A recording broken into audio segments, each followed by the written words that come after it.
தரத்துக்கு இவ்ளோ பெரிய வாழ்க்கையை விட்டுட்டு போறான்னா நல்லா யோசிச்சு ஒரு முடிவோட தான் அவ இந்த வீட்டை விட்டு போயிருக்கா. இதே வேற யாராவது இருந்திருந்தா கல்யாணத்துக்கு முன்னாடியே இப்படி லவ் பண்ண விஷயத்த ரொம்ப சாதாரணமா தான் எடுத்துக்கிட்டு இருந்திருப்பாங்க.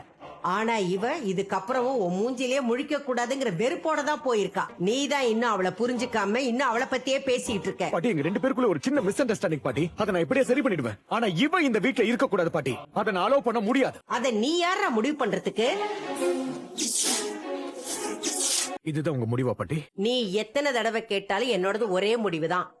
கடைசியில என்ன விட இந்த வெண்ணில உங்களுக்கு பெருசா போயிட்டால.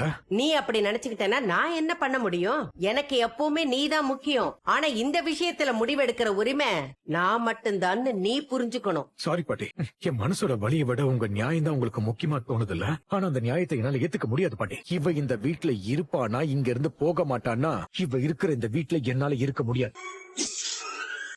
அன்பு நில்லுண்ணா. அன்பு, அன்பு, அண்ணா.